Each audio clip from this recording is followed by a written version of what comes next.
The RCI World Tour in full swing. Round three already, if you can believe it, for the 2022 World Tour campaign. But before we can race, we must qualify. Hello, everybody, and welcome to Super Pole qualifying for round three of the World Tour here at Laguna Seca in California. I'm Jesse Lee, joined by Ryan Mawson and Christian Stricker, bringing you all of the action today.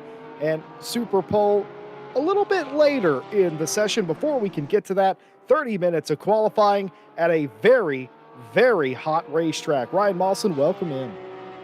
Yeah, thank you, Jesse. Incredibly, just blistering heat here compared to at least what I am used to from the good old small rock over in the Atlantic called the United Kingdom. But it's definitely going to give a challenge for some of these drivers. The Laguna Seca is already a track that is quite heavy on the tires. A lot of heavy lateral forces on these coming down the hill, and all the fast corners that you want to take.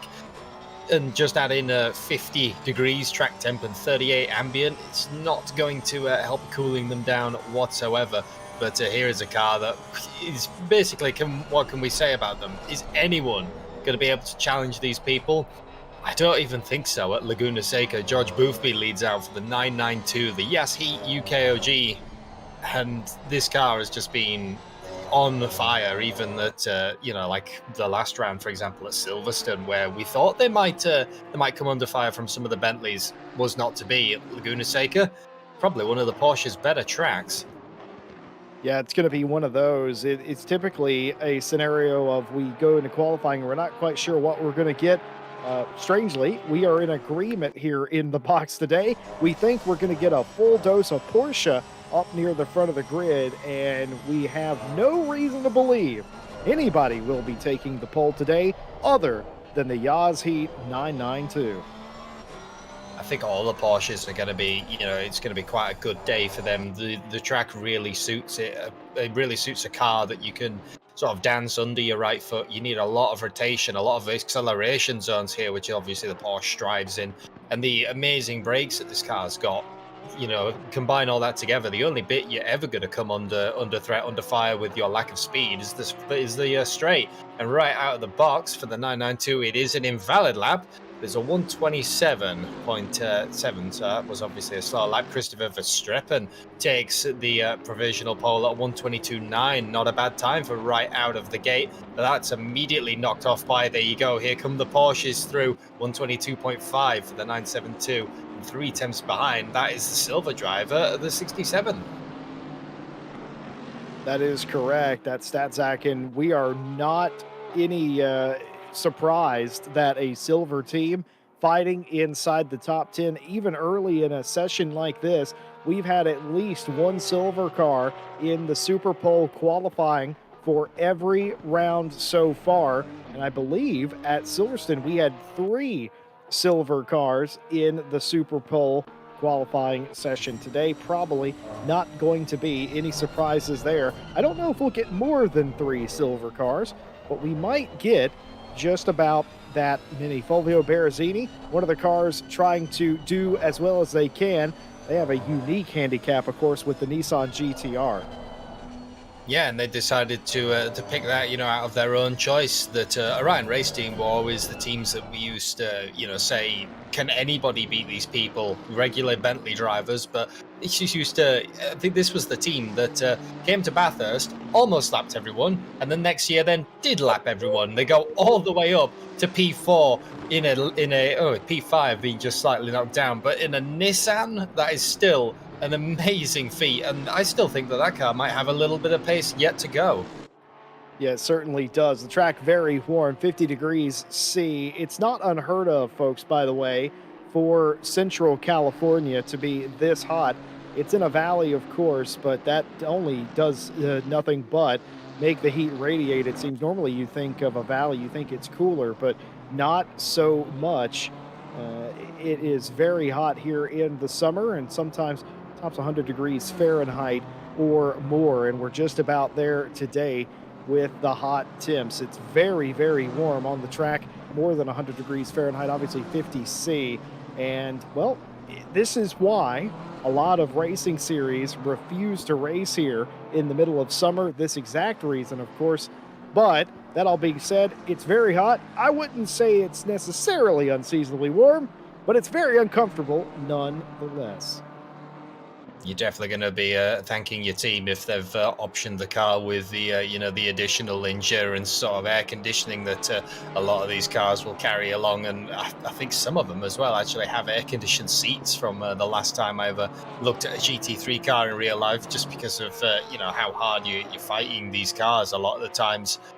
But yeah, it's a struggle on the tires. It's a struggle on the engines, the brakes, the drivers. In real life, the heat and the fatigue that you would suffer, even in sim racing, though. Fighting the Porsche around, for example, on a knife edge setup for half an hour, even that can start to really start to wear you down. This car as well, we're expecting maybe not some ultimate pace today, just because of the nature of it. But Martin Schumacher, the 411, they've shown some great pace as well. Up into P7 with the BMW, a little bit of traffic ahead, and the McLaren moves over.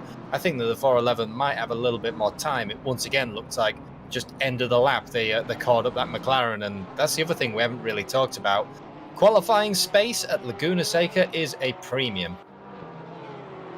No, it sure is. Max Wajna, who briefly had the lead earlier, nearly took it away from George Boothby in the 992. The 972 nearly equaling that mark as the Porsches matriculating to the top as we expected. But no, you're absolutely right. Going back, talking about T3 Motorsport, no matter where they qualify, I suspect you're going to have a good race. Martin Lawrence, though, must have had a car that was slow exiting the corkscrew. Either that or lost it before that. Let's take a look and see exactly what happened to the connection lost car. Oh, yes. The 95 slows up, expecting to let the 404 through, but the 404 was still following them, expecting them to continue. So, scary, scary moment there. To your point a minute ago about track space being at a premium, I was talking to the stewards earlier about how that was going to be handled. Obviously, the same way with every World Tour race, it has to be reported. If the teams can report infractions, like for instance, if CLR wants to report that they were sort of held up at that particular venture, they could do. The stewards would look into that. But other than that, only unless it's egregious will the steward step in today. Of course, is strange to have stewarding or to be talking about stewarding in qualifying, but the reason we are talking about that, of course, is because it might come up today with the aforementioned amount of cars. 30 plus cars, all trying to qualify into the Super Pole top 10 following this 30-minute session. 30 minutes, you do get a fair amount of goes at the a fair few bites at the apple, as it were. It's one of the shortest laps in ACC. The 1 minute 20s. I think there is literally no lap time shorter than that. I think even Zolder, I think, for example, is a little bit longer. It's just sort of the nature of Laguna Seca. Peter Horbach managing to improve a little bit. Silver class as well, starting to look very, very close, as kind of always has been all season, as much as the pro class is so far been dominated by that pink Porsche. But the silver class sort of chops and churns every single way. You never know what's going to happen until the checkered flag is finally waved. Let's ride on board the Turn 1 SSR car. Chris Corbin on board the 101. Let's take a ride down the corkscrew. 5 stories near enough from the top to the bottom of that thing, and you would not make a racetrack like this today. Thank goodness we have it now, because, well, I don't think Tilke would approve. Most likely not. I can't remember which exact racing driver it was, but the way they described it is you're racing up. It's a complete blind entry. You have massive lateral forces one way, followed by huge positive forces, huge negative forces, and then huge lateral forces on you again, all in the space of about 1 second. So it's not only terrifying to drive down, but it's also a big strain on your body, as the Bosselet for the Weiss Scheidt Racing Team, the 137 Porsche, jumps their way up into P3. Very close between the top 2 Porsches, separated by less than 300ths of a second at this moment, or 3,000ths of a second even. Current fastest lap, George Boothby for Yaz Heat in the 992, a 21.312. 9/10 back is Wajna, and Bosselet not far behind. Fulvio Berrezzini, the Orion Race Team 126 Nissan GTR in fourth place. Proof that not all heroes wear capes. They are managing to hustle that car along, because that, from what I said earlier about, you need a car that is very lively underneath you and you can have it rotate and have it dance around on you. The GTR takes all of that, throws it completely out the window, and employs, we have a big V6 turbo. How about speed? Can we have anything else? Brakes, handling, anything? No, we have speed though. This is the car that I'm paying attention to, the CLR 404. And remember, they were impeded on their previous attempt. This will be the first time that they've had a lap in anger since then. And this could jump them up. This is a car that is knee-deep in the championship fight and can almost ill afford to be bounced out of the top 10. You would have to expect CLR to make a run for Super Pole. And do they get close this time by? No. Not an improvement this go around, as Martin Lawrence still have, once again, plenty of goes at it. One of the McLarens in front might give a tiny bit of a tow, a little bit of a help here and there, but yeah, for the 404, no improvement as of yet. I think though, if they came back into the pits, what we might be seeing here as well is that because of the heat, obviously you'll have to run the tire pressures and the brake ducts. Tire pressure is very, very low and brake ducts very open. It might actually be that it takes 2 to 3, maybe even 4 laps to get into that optimum range back again. So maybe the 404 just hasn't got back into that window.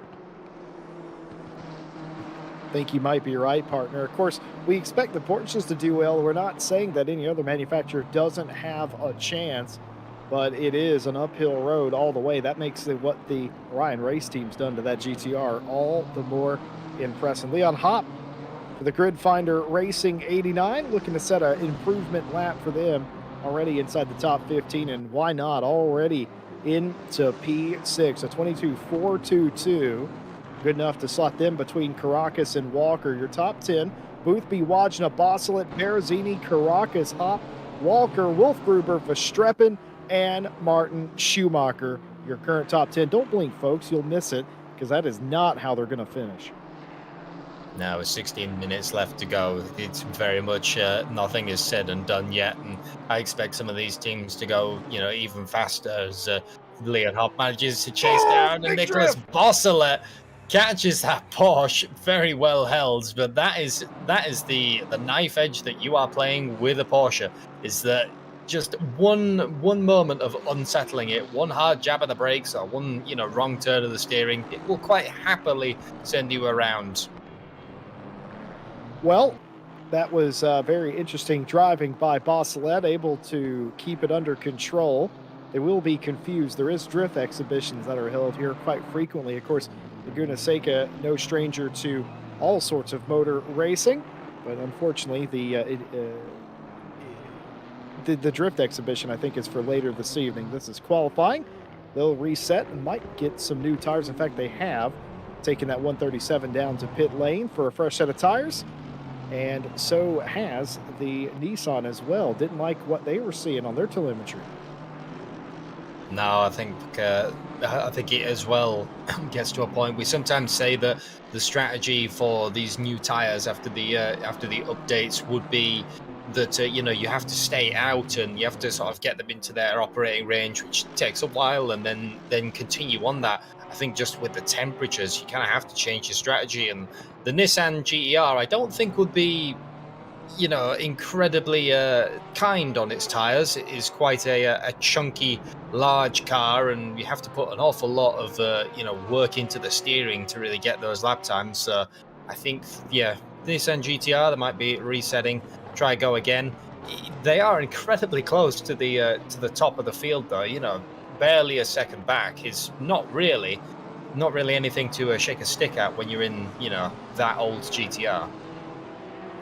Well, we introed the stewards earlier, assuming that it might be a necessity because of the nature of the racetrack, and I'm getting used to this being right thing, Mawson. We're usually very, very wrong in the booth, but today we've nailed it on all accounts, as that has all the hallmarks of a car ejecting themselves. Boston, what happened here? 158 comes up to the corkscrew. Is it a spin around? Ah, running wide at the end. Because what often happens at the corkscrew is as you go over the top, obviously, it completely unloads the car and you can often spin there. We've seen that numerous times, but just running wide at the exit possibly bottoms the car out. You can lose the steering there, and the gravel is just, it has completely no grip on it whatsoever. That to me, that almost looked like a resignation, as if they kind of got halfway through the corkscrew and gave up. Or it's very, very strange to continue off in that manner. But what I was saying earlier, we talked about the stewards, and we thought that it might be a issue today, and it already has been. We showed you the earlier incident between the 404 and the 95. The stewards have decided 3-place grid penalty for car 95 for impeding the 404 on a fast lap. So the Pace Hub 95 will have a 3-place penalty.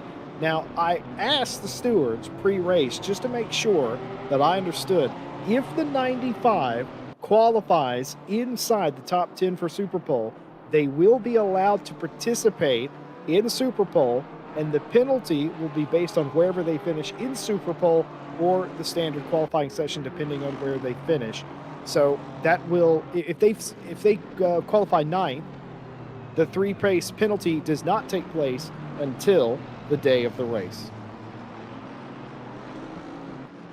So there you go. That's been our sort of first penalty, and as you said, a lot of times people might not think it, but you've still got to be on your best behaviour live stewarding here. And for the Pace Hub as well, for the 95 now, they've just got to kind of capitalise on any positions that are left on the table, because they know that they're going to lose a minimum of 3. Still, though, as well, at Laguna Seca, when we get into the actual race of it, an insurance race here is so much a case of just staying consistent and staying out of the gravel, off the sausage curbs, and out of the wall or the pit lane. So it's, as much as it is a big blow to your start of the race, it is not entirely over. As the Pace of 95 pushing as hard as they can, and that is what happens when you push corkscrew a little bit too hard. Yana Groove finding it very difficult going around that corkscrew today. Fulvio Berrezzini, not quite as difficult for them, but they've lost a few positions recently as the Porsche Armada continues to dominate up at the front of the field, as expected at a track such as Laguna. Stazak now in the 4th place. Bosselet continuing to try and improve for the Weishite 137 team. Wajna, no movement there as well. And as we enter the final phase of group qualifying, just a reminder, the top 10 qualifying cars, regardless of class, so the top 10 overall is Bosselet goes second, a 22.112.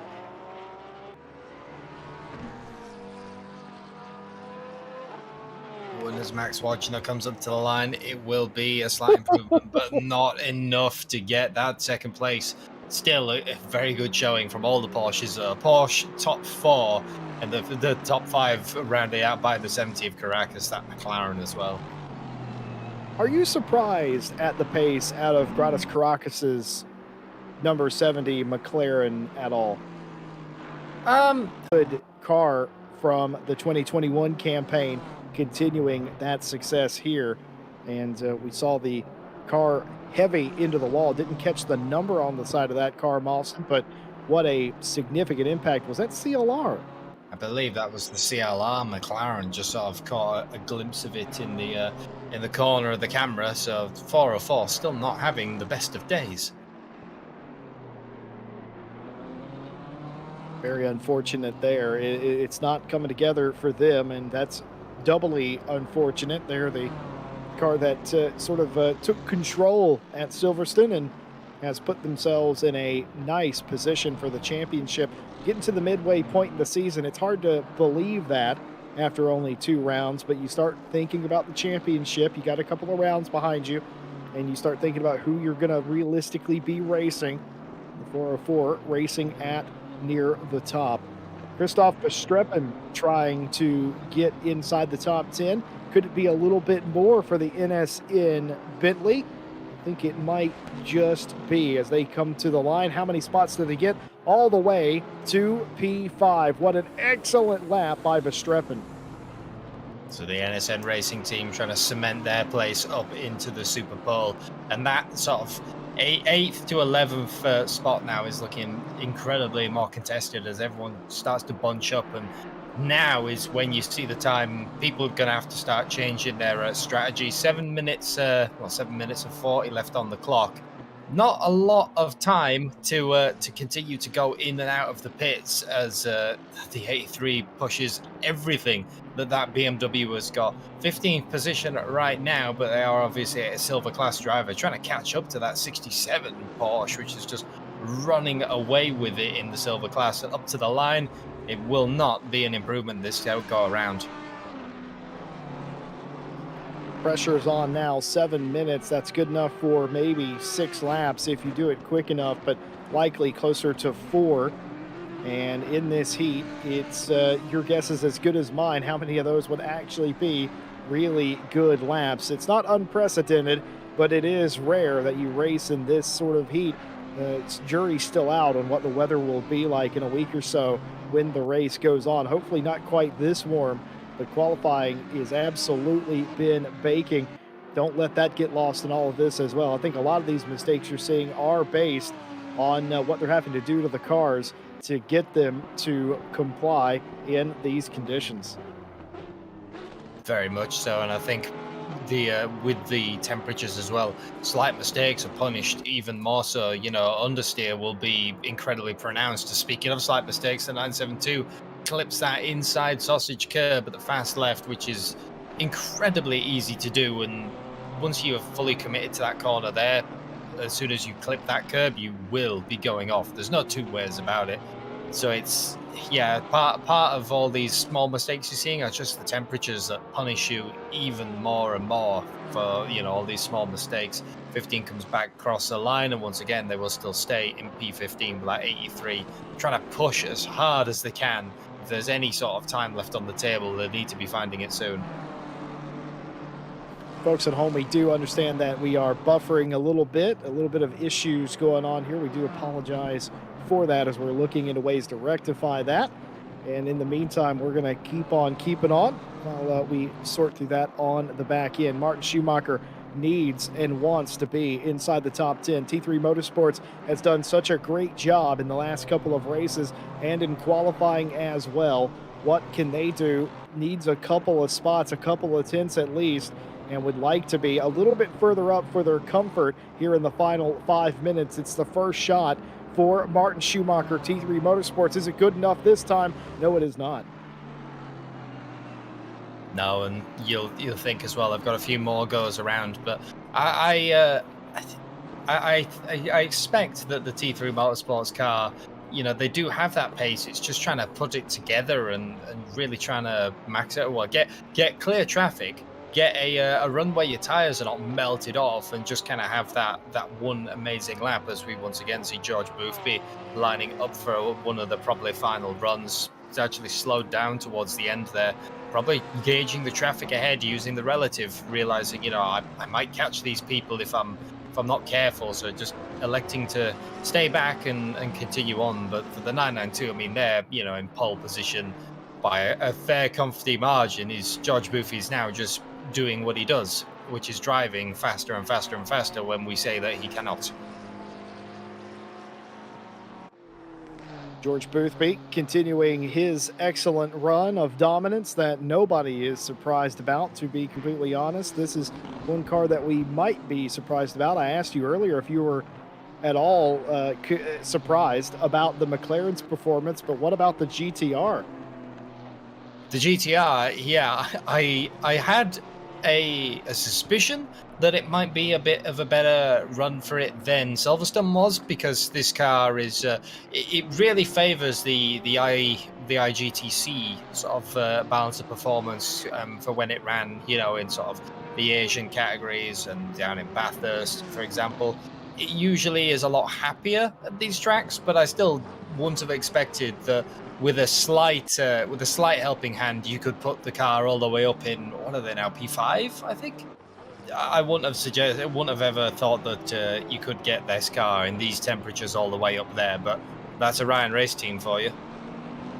It really is. Talked about how good they were last year and how they've come back and they've done a swell job in a car. They're basically doing the world tour on hard mode. Not quite good enough for Martin Grady P14, but still an improvement on the board for the Bentley.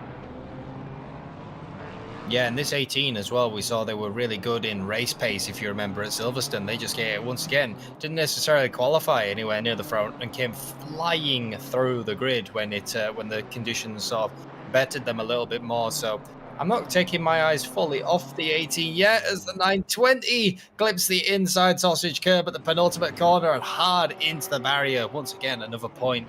There's basically no corner on this track where you can ever touch any of those sausage curbs without having a monumental crash. It looks, even from some of the broadcast views, it looks a little bit wider than than is let on. But once you're on the gravel, that's kind of it for your race. Yeah, Diamond Drive was here this past Wednesday, and I saw something I never thought I'd ever see. I saw AMGs going over the curbs that normally are known as curb munchers, and it just didn't come off for them. Another improvement for George Boothby, Yes. a 21.092. Insane. I mean, that is, tantalizingly close to the 20s at 50 degrees track temperature and 38 ambient. There's like, I would struggle to do a 20 even if it was like 24, 32 weather, which is sort of, a more normal what a lot of tracks run. And what you see as Laguna when people say, oh, it's a bit hot, is because the track is 32 temperatures, almost double it, and this man still goes faster than anything that a lot definitely know that I could ever do. And that's the impressive thing for Yas Heat, is the fact that it is so hot and the track not grippy at all. That's happening. Oh, and was that the 972 of Wajna? That Almost was. certainly was. Let's take another look here. The run down the hill and back to the line. Just, too much dirt. Yep, gets in the dirt, spins them around. Evasive action required by Rafael Statzak. Scary moment for the 67 when there is a Porsche basically sideways in front of your view, and they still managed to get P5 throughout all of that. So you're saying there's a chance? Well, there's a chance that there might be a few more attempts there, or at least half a tenth from where they had to avoid their fellow spinning Porsche. I've often referred to Yas Heat's pace as disgusting and filthy, and Shanti and Chad agrees with that statement. It's just absolutely disgusting by the 992. I'm sure they would agree as well. The mad dash to the line, folks. All the laps here is all you're going to get. Everyone crossing the line now. All flying laps will count. What does Christopher Wolfgruber have? The Jardier community team would like another Super Pole berth. They can do it as long as they get to the line. Is it good enough? It is P9, a 22.322, but is that safe enough? We're going to find out. We got about 15 cars all running to the line. So the 40 manages to pip themselves in, which we saw in chat as well. I think it was Clark. Stephen Clark would have cheering on as the 89 trying to push it to the line. Very much trying to squirm that car back into the pits, so the 89 will gain no more places. What has Stefan Zero got? I believe that is so much of a cut that might have been an invalid sort of track limits warning as well. A car that we haven't really talked about much today, but the 514, we've seen some great things from them in the silver class, but it is obviously not going their day. Down in 12th place, pulls it back into the pit lane. Well, a couple of cars have went ahead and validated their lap. That's great for a couple of teams that just barely got inside the top 10. Well, Dan Schmidt in 25th will go 21st, the Riser Esports official team, and that will just about do it for qualifying for the group stage here today. And wow, what a Super Pole we're going to have. 2 silver cars inside Super Pole. Not quite the 3 we had from round number 2, but two still better than the one we had in the opening round. George Boothby, 21.092 for pole in group stage. Bosilet, Wajna, Berezini, Statzak, Hacker, and a couple of cars, everybody resetting. And here is how it works now. The top 10 fastest cars will do one single lap, an out lap, a timed lap, and a cool down lap. They must do their cool down lap, I'm told, but it's the one timed lap that's important, and that will set the top 10 for World Tour race number 3, the 8 hours of Laguna Seca. Ryan Mawson, I'm thinking a Porsche might get the pole here today. It could very much be. The thing they will have to be very, very careful on, though, is the Porsche has that ultimate pace, but how many times did we see a Porsche spin off? We've seen them have problems. The setups are naturally, the car is naturally a very unforgiving, very twitchy car. You can, in just that one moment that you've got to go, throw it all away. If I remember, it was the 972 that had problems at Silverstone in their Super Bowl. They invalidated the lap, and that was them. They had to start P10. So it's definitely not all over right up until until you cross that line. And for the 40 as well, I know they've got some fans in chat. It was for a couple of cars invalidating saved them. So the 40 of Wolfgruber does manage to get into Super Bowl, and it be the Bentley of Pitchick, I think, as well, to go first in that 414, because we have it where the Super Bowl is the firing order, as it were, going out will be P10 to P1. So you sort of see what's going on, and it'll be everything up to Malinovsky, and George Boothby will be the final people to put in the time. Well, of course, don't forget at round number 1, the 10th place qualifying car actually got to start 4th or 5th in the race based on Super Pole qualifying. So there's nothing that's saying a car that barely got into Super Pole can't pull off greatness in this race. And here's the thing, 8 hours at Laguna Seca, we know a lot's going to happen in the race, and where you start, not nearly as important as where you finish. But qualifying still important, Mawson. The further up the grid you qualify, the better chance and the least amount of work that is required to have that good finish. And add it all to that, you're also chasing a trophy here today, saying that, hey, I was the fastest in the silver class or the pro class. And of course, on top of that, you also sleep a little easier after you had a really good qualifying session. You're also battling the track of which is, Laguna Seca. Qualifying here helps immensely. If you end up, being sort of stuck in the pack, it's very hard to overtake here, especially when everyone's bunched up. A lot of drivers sort of either taking it a little bit easy, and it really ends up becoming a strategy race, and then obviously battling the temperatures that we might see and the changes in that. So yeah, if there was one race where I would say that qualifying does actually really matter for the endurance, Laguna Seca would definitely be one of the tracks I'd put on my list. Just waiting for the server to be set up. There's a little bit of stuff that the race admin has to take care of, has to prepare the top 10 cars for a shootout. They will go out in reverse order of how they qualified. So 10th place will go first. George Boothby's Yaz Heat team will go last. They can change driver during this stage if they want. Traditionally, though, we have seen that not occur in the first 2 races. I was faked out. I thought Malinowski had got into the 992 last race, or race number 2. That was not the case. So we'll play it by ear. We'll have to see. It is allowed, though it is very rare that that does occur. I don't think the 40 team is going to take Wolfgruber out of the car, though. I don't believe so, but according to Clark, he has to not bottle this lap, or he will be replaced. So there you go. For the 40, just a little few more beads of sweat putting down his forehead.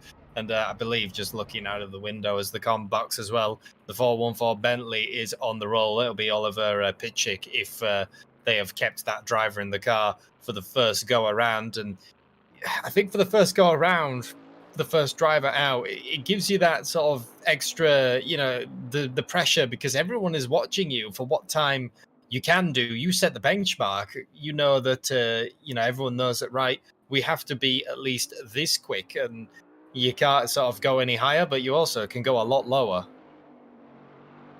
That is very true. Remember, the 95, the Pace Hub team got a 3 grid spot penalty for impeding a car in the group stage of qualifying. The 95 did not make Super Pole, so they will start 3 places lower than where they actually qualified.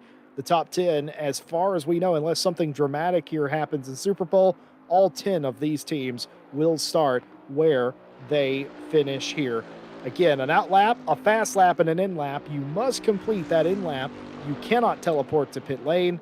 And of course, you cannot impede any other car once they're launched as well. Penny, for your thoughts, what is going through Ala Pitchik's mind right about now, trying to do this one lap? They know they're on camera. They know they're the sole focus on the racetrack. And you want to talk about teams that had such a good 2021 in RCI, made a name for themselves in RCI TV racing in 2021, did Ballas Esports Ukraine, and here they are in Super Pole again. The very purple Bentley on the first lap on the clock. Yeah, well, I think if I was Ola Pitchik, I'd be thinking and having both eyes completely fixed on every single sausage curb we have through the first couple of corners. It's very easy to end up clipping a lot of these, and the Bentley is the only right-hand drive car here. Might be a bit of an added bonus on some corners like this. The right-handers, you can very easily see it, but also has the downside of you don't really know sometimes where the left side of your car is, and running out onto the gravel can be quite easy to do up the left-hander. A corner that deceives a lot of people. It's banked at the start. Banking very quickly disappears. You can find yourself running out wide and very easily invalidating your lap as it's such like that. Ola Pitchik touches the just about touches the inside curb and runs wide. I'm trying to see on my broadcast tool if that's an invalid. I believe it might be. We'll see when they come back to the line. Going down the hill, obviously, after the corkscrew. Another point where the car can very easily just wash out from underneath you as another curb is touched and coming up finally to the line. What will it be? Even if it is an invalid lap, we'll be able to see what the lap was, and it would gain at least a vague knowledge of what a Super Bowl time might be as the 414 roars up to the line. It will be an invalid time, and it will be a 23.412, or would have been. An unfortunate lap for Ala Pitchik. It's just nice to have the Ballas Esports team back on the track, and regardless, they could do no worse than 10th place.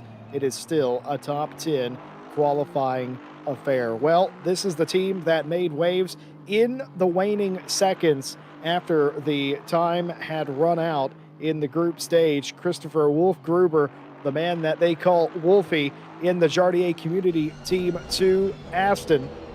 They've already rivaled where they qualified in group stage. They know they'll finish at worst 9th place now, but how far up the grid could they get? Folks, let's take a ride around Laguna Seca. This is turn 1, the dog leg, if you will, the run down to the Andretti hairpin. Very, very different lines that you can take through here. The nice tidy one on this occasion by Wolf Gruber. Turns 3 and 4 now. The interloop, if you will, all turning away. One right-hander into another. They seem identical when you look at them, but I promise you they're very much not. And through turns 5 and then up the hill, not a lot of these turns at Laguna Seca are named. They're just numbered. I can tell you, after we take the next left-hander here, we will be on the Ray Hall straight. That's Bobby Ray Hall, not Graham Ray Hall, of course. And then the world-famous corkscrew, one of the most iconic turns in all of motor racing. How does Wolf Gruber handle this? It's been a nice, tidy, fastidious lap thus far, and nothing different happening there in the corkscrew. And now the final couple of turns down the hill, fast roller coaster section continues, and then a tight right-hander that if you get it wrong sends you off into the sand. We saw that in the group stage a couple of times. Nothing doing this time. Wolf Gruber has immaculately navigated this racetrack using all of the runoff room that you possibly could use. And this is going to be a decent time. This will be the benchmark, and that is a 22.940 as far as I'm concerned. That will be the time laid down by the number 40 team. So a good time and a good safe lap, like you said, taking, there was no reason to take any sort of risks there because they knew exactly where they could. As he says, worst they can finish is ninth. If anyone else invalidates this lap or, has problems, they might be starting just that little bit higher. So good to get to get a time on the board and at least, sort of qualify it. And here we go for the number 70 Caracas, the Volante, racing by Aztec Sim Sports. This car as well, when you give it the opportunity and give it the moment, they have been in race trim just an incredible car to fight. And we've seen some great racing for them. So what will it be for the McLaren? It'll be interesting to see if they take any different lines versus their Aston Martin counterparts. Completely different setups on both of these cars, but once again opting to take that very, very tight line through the Andretti hairpin.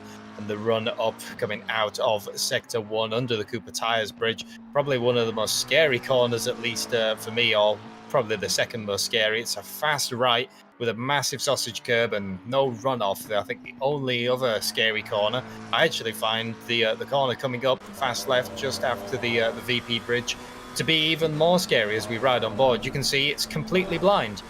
You have to commit to the corner, and then, but once you've committed, if you are on the wrong line or the right line. And there has been quite a few times where I myself have been on the wrong line. And as we come through the corkscrew, look at the elevation change. You can't really see it even on the broadcast cameras, but I have stood there once at the bottom of corkscrew, and it's amazing to think that race cars managed to come down that at such a rate. A little bit of a wobble there from the number 70. Just electing to take to the outside a little bit and lose maybe half a tenth versus hitting that massive sausage curb and the run up to the line. It's been, once again, a very good lap, very clean lap, and it will put them up into what will be provisional pole. Very nice lap by Volante Racing, taking provisional pole. Nice enough. And that has the task done for the Volante Racing. But for Christoph Verstappen for NSN Racing, it is all to do. Can they rival a 22.017? Well, we'll find out. This team has made a habit out of doing well in big moments here. They didn't actually qualify, I think, for race 1 in this series for Super Pole, but I believe they were there for race 2. What can they do this time with their second time in the Super Pole quali? They know what mark they have to beat, but do they have it in them? Nice, tidy first couple of turns here. How many bites of the cherry do they get? None at all, in fact. A very wide entry to 3. Will that have cost them, or was that their plan all along? Very tightly cut into turn 4 and down the back straightaway, or the middle straight, if you will. I certainly will. And off the curb again here, not as close as you might expect. This looks just a little bit wide by Verstappen at this stage. Will we get some curb here? Yes, we will. And then up the hill, keeping it nice and tidy, almost as if they're running a very safe lap. Now, what will they do in the corkscrew? Will they attack it, or will they be, well, that was kind of the middle ground, bottomed out on the exit. Down through the final couple of corners. Nice turn there, getting all of that one, but still remaining very respectful of the circuit's bounds. I would say that was a very workmanlike lap by the 747, just knowing that they need to get a time on the board. The question is, what will the time be? Is it good enough for pole? No, it is not. That was a 23.615. Yeah, so for the 747, then I think as well, like you said, they were running a very safe lap, and a few times. I think the Bentley as well would not really like. You have to set up cars for Super Poles entirely different. You have to actually put more pressure in, because obviously you've only got one lap to to warm the tires up and get going. and I think the Bentley might just suffer a little bit from having to be put on the spot and immediately pick up that pace. So it's now looking back to the Madhouse Racing, the 818 team. This is our first silver car as well. So this will be basically between these two cars, who will be starting on pole and be starting P2 for the silver classes. But we've seen from these guys, really what they when they get the opportunity, they can take it to the pros. But that is our first sort of off-track excursion. I believe that is still would still be classified as valid. You just lose so much time doing so. The gravel at Laguna Seca kind of makes no sense. It is very, very slick, but also will lose you tons of time if you go anywhere near it. So the 818 coming up and diving through the corkscrew. It's very wide, managing to actually keep it on the racetrack and collect it back up. I thought that was going to be a moment down the green AstroTurf and coming back down the roller coaster section all the way from the top of the hill back down to the finish line. It's an almighty sort of elevation change. What do we think it's going to be for the 818? I don't think it's going to be a provisional pole overall. It probably will be a very safe lap for the silver class though. And as they come up to the line, it will be, in fact, there you go. It pips out Verstappen. So that is a 123.1 flat. Not a bad lap for Madhouse Racing's first attempt at Super Pole. Speaking of first attempt at Super Pole, you got the same thing going on with JL Motorsports, the 67 Rafael Statzak. This team, for the very first time, is in Super Pole. In fact, both the silver cars, as I mentioned, are doing so as well. And Statzak had a really interesting exit to the corkscrew there. We'll be happy to know that this is not a timed lap that counts, but now one final turn and it all will. Every other car, we've had 4 of them this season for silver that have qualified into Super Pole. Well, you can add 2 more today, as both the 818 and the 67 have yet until today to make that mark. What can they do, though?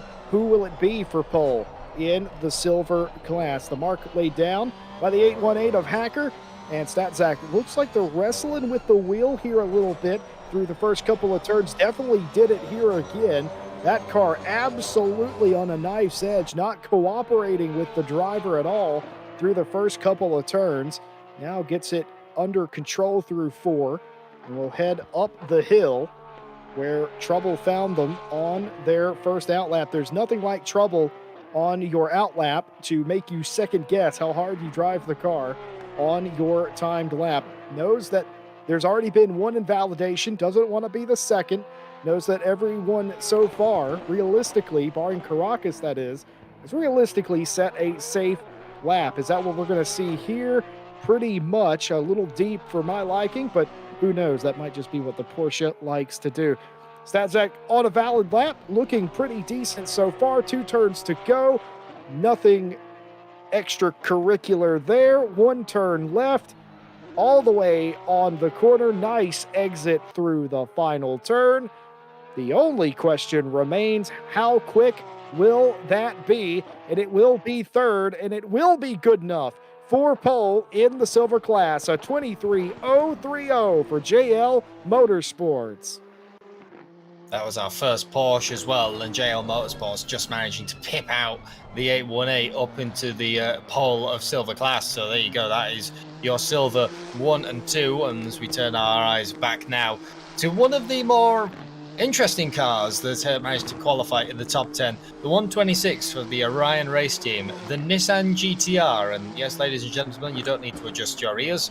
That is the 2018 Nissan GTR that Orion race team have managed to take, and somehow, by sheer magic and driver ability, have managed to find this car with some monumental pace. Obviously, it really does like the IGTC circuits, but even at Silverstone, I remember seeing them with some, great battles. It is one massive barge, though, compared to everything else that we've seen go around the track today. I mean, look at the size of this car.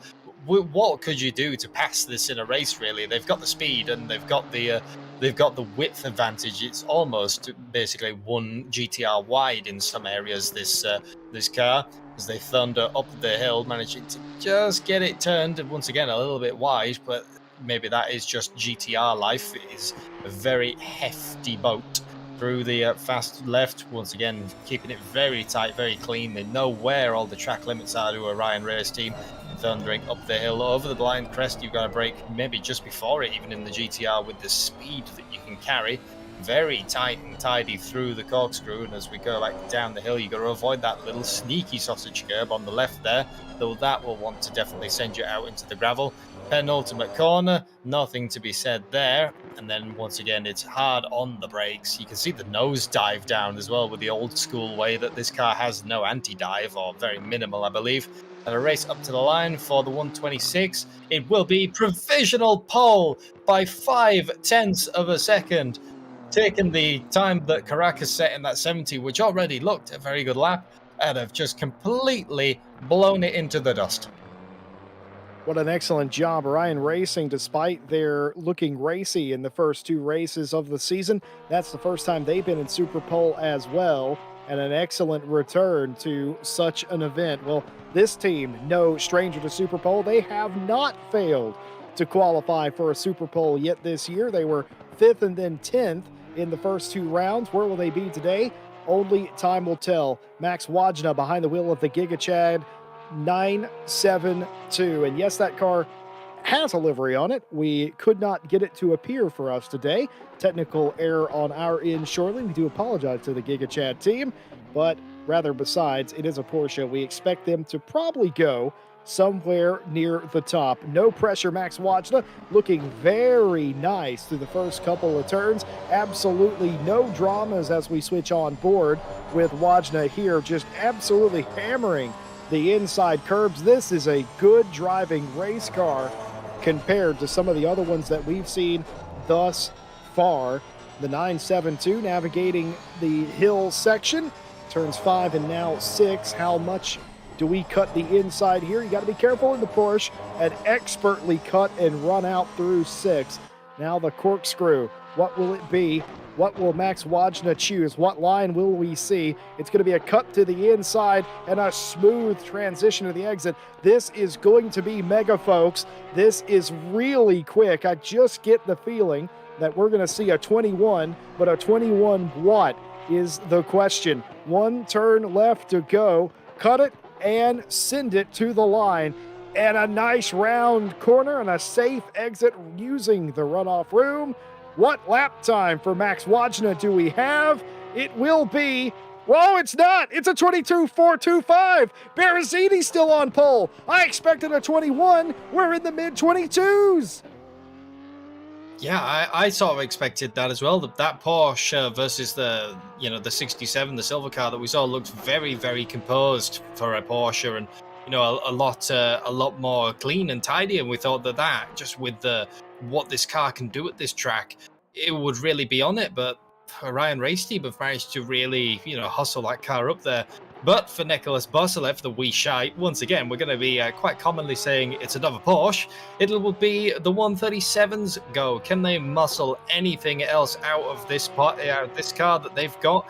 I'm wondering if it's, once again, the Porsche is just not necessarily happy when it's put on the spot in a super pole setting. But here we go through the first turn, once again cutting it very nice and sharply. In a Porsche, really, you kind of want to do that. You don't want to be taking the wider line because you don't have the speed advantage to gain by doing that. You just use all of the handling you've got through the fast right as close as you dare to that sausage curb. It is, I think that's the closest we've seen a car get to it so far. But it's a very scary moment. A little bit wide though for the 137 before the turn coming up the hill. That will not help their lap time. And once again, as you mentioned, the fast left, you've got to cut it right in a Porsche. You've got to get the car settled before you've really committed to the corner. Otherwise, you will definitely have the rear overtake you with that rear-engined layout.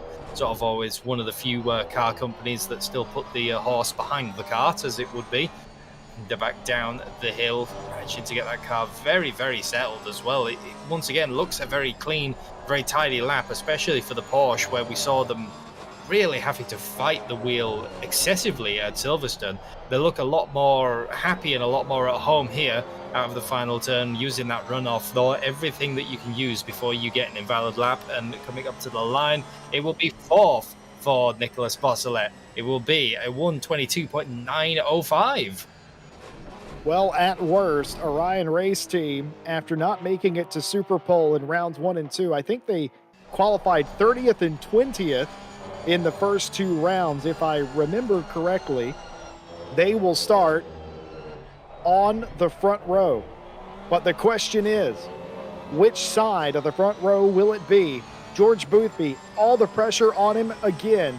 He qualified first for round 1, he qualified first for round 2, and he's got to do it again surely to avoid embarrassment today. He's surely not going to let a GTR best them and the Yaz Heat 992 team. Surely not. Clean through turns 1 and 2, and the same through 3, barely taking any curb there. On the curb, maximizing the entry to 4. Excellently done up against the sausage curb, but not hitting it. The same thing on the straight, and here's turn 5. What line will we see from George Boothby? It's riding the curb out and just barely touching the exit of 6, or the exit of 5 rather, on their way to 6. Oh, and it's a little bit wayward. It's a little bit wayward through 6, if I'm honest, touching the dirt a little bit wider than he would have liked to have done.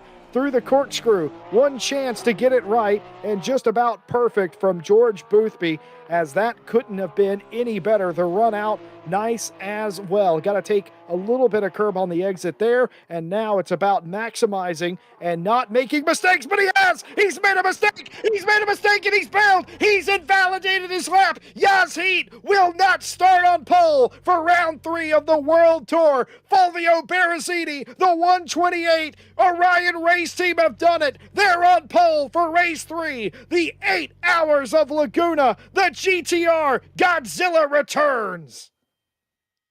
That is not an outcome that I think anyone would have expected. I definitely wouldn't have expected it. It just seems that, you know, the Porsches were really, really struggling, but what a return for the GTR. When was the last time you ever saw this car in any kind of competitive lobby? When is the last time that you could turn around and say, yeah, the GTR on pole? It's been a long old time in ACC since I've ever heard that terminology used.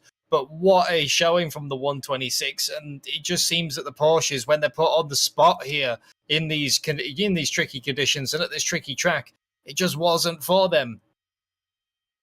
Well, I'm telling you, it's a different mountain, folks, but it still counts. Godzilla lives. Incredible job, Fulvio Berrezzini, the absolute hero, and that means that George Boothby will start, I think, 9th place, because Pitchick ran the lap first. I believe that's an automatic 9th place for George Boothby. I believe so, yeah, because the 414 was the first out, and they were obviously the first invalid. So I believe, yeah, it will be George Boothby and Malinovsky starting all the way back for this time in P9, and for Fulvio Berrezzini, that almighty GTR will be starting on pole. That will be so interesting in the race. Can they get the launch versus the Porsches and stay ahead and, just use the speed?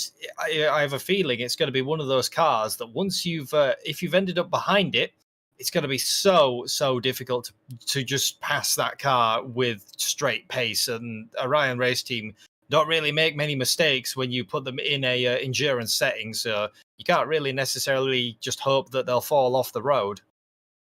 No, absolutely not. A chatter in our chat, Lino, said it best. Well, they may have got bested in qualifying, but they'll probably still win. Well, you got to run the race. It's 8 hours. It's a long old time to hold them off. But for right now, it's a different mountain halfway across the world from the one that made Godzilla famous. But a mountain is still a mountain, and the Nissan GTR on top of it today. I wouldn't have called that. You and I sat down for our pre-production meeting. We're all in on Porsche, and we only have one on the podium. Absolutely incredible stuff. Folks, that's just qualifying done. Your qualifying top 10, Berrezzini, Wajna, Caracas, Bosselet, Wolfgruber, Statzak, Hacker, Verstreppen. I believe it's going to be Boothby and Pitchick. That's your top 10. So the 126, the 7, or the 972, the 70, the 137, the 40, the 67 on pole for the silver class, the 818, the 747, the 992, and the 414. And that race is in 1 week's time. Next weekend, we invite you to join us for World Tour round number 3, the 8 hours of Laguna Seca. Who knows what the temperature will be there? It was very hot today, but the grid is set. Other than the GTR, does anything surprise you that happened in Superpole? I was fairly surprised that the Porsches didn't seem to be as hooked up as as we thought. But I guess just like you said, what when they're put on the spot, it isn't to be. I was glad to see the 70 McLaren did manage to find some pace as well. Another car that I'm going to be watching in the race because qualifying is one thing, racing it is another thing. And like one of our chatters said, you expect the Porsche to still come good when they finally get their sort of their settings and their advantage back, but it's going to be hard making its way through the traffic.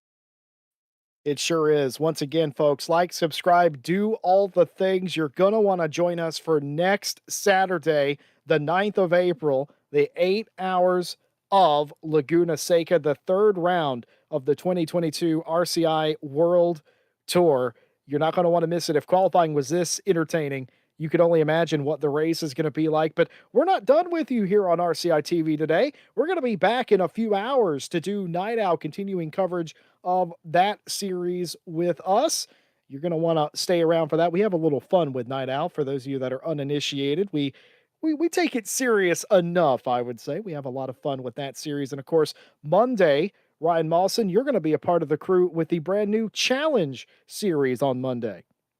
Yeah, the Challenge Cup, which is shaping up to be, it's going to be an epic race. I feel, even if you use our website and you can go look at the pre-queue standings, the challenge cars are so different to one another, but the lap times kind of balance out. But it's going to be, each car has a great strength and a great weakness. So I think it's going to just be an almighty epic race. I'm not going to look where to. I'm not going to know where to look to point the camera at for some of the action that's going on.